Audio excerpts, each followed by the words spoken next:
Welcome into Drew's Daily Diamond for Friday, December 13th, 2024. I am Drew Martin breaking down the slate of games. We got college basketball edition here, Friday the 13th, hopefully coming at you with at least two winners, possibly three. Let me know in the comments below where you agree, where you disagree. All is welcome, guys. It helps out the algorithm growing the show. Smash that like button if you're liking the content as we got first game up.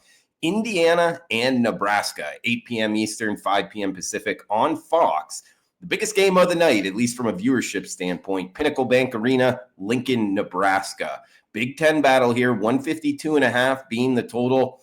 Cornhuskers, -2 in the hook, home favorites. They come in 6-2, Indiana 8-2. Nebraska head coach Fred Hoiberg in his, fifth year in Lincoln. They are off of their first tournament appearance last year, but last time out, they lost to Michigan State by almost 40 points. I'm not sold on this edition of the Nebraska team, at least not yet.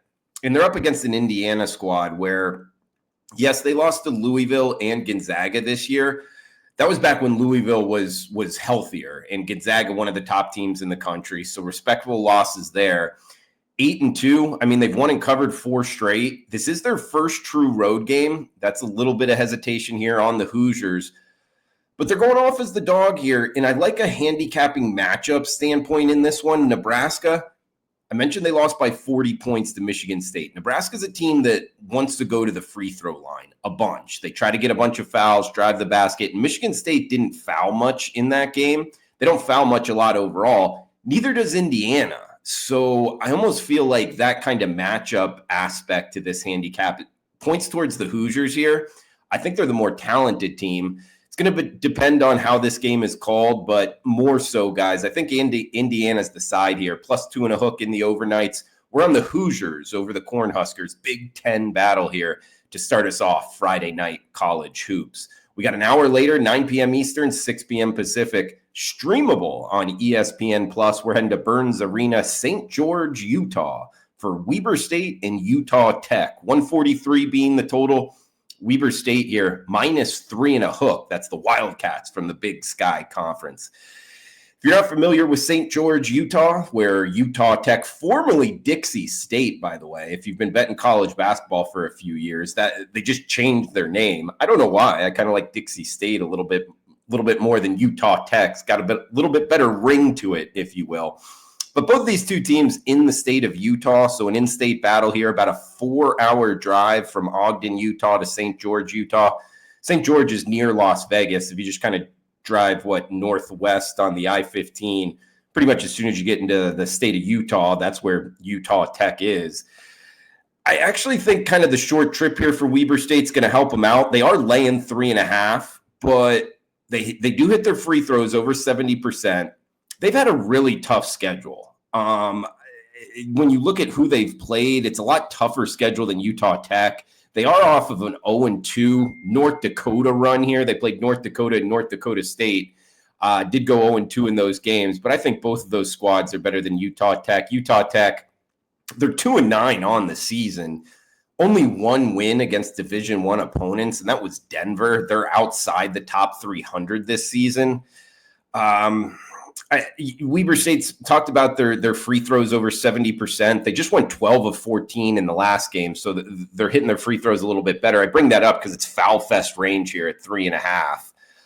This is definitely a team I'm looking to be betting on more come conference tournament time just because they played the tough schedule. That starts January 2nd, but I think we can start here, guys. Let's jump on Weber State, -3 in the hook, second game up. We got one game left. Do have the recap for the show. I'm doing this before the Thursday night games tipped off. This is Drew's Daily Diamond going daily. And recording this one without knowing the Thursday results. But Wednesday's results went 2-1, 0.9 units of profit. And if you bet the Baylor game, by the time we released the video, Baylor was -24.5. I released it at 25.5. The market went against me. But a lot of people probably cash that. Either way, we'll take the worst of the number and the loss. It does bring the show, guys, 93 and 72, 56% winners over the last 11 weeks. That's plus 12.9 units of profit. So $100 better up, $1,200 $290. Betting every single game we've been breaking down for the last 11 weeks. Let me know in the comments below. Hey, if you're following along what you're looking to bet, all is welcome, guys. Premium picks available, WagerTalk.com.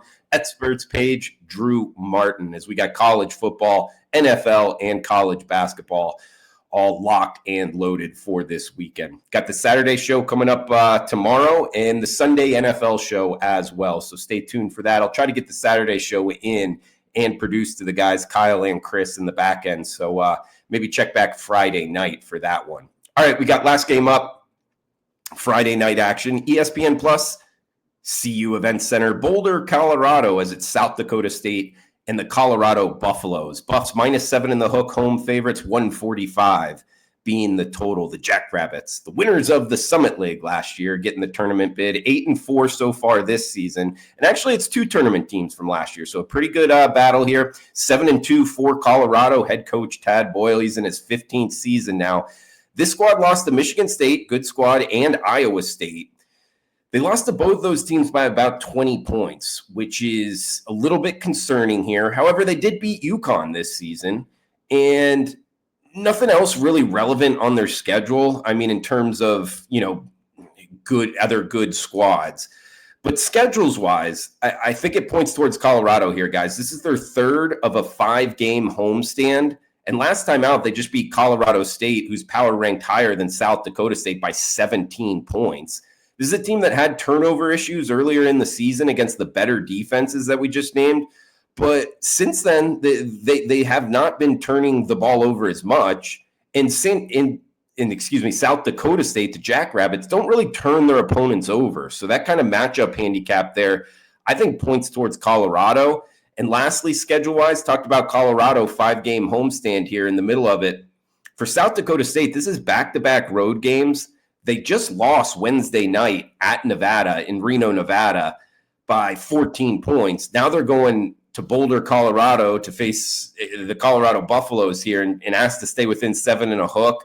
I don't think so, guys. I think this is Colorado at home. I think they win by 8 or more points. So we're going Colorado -7.5. We also, in recap, got Weber State -3 in the hook. In Indiana, the Hoosiers are barking, sprinkle some on that money line, but +2.5 for the show. That does it for the Thursday show here. Drew's Daily Diamond. We'll be back tomorrow. Come back and join us. Comment below, smash that like button, cash those tickets.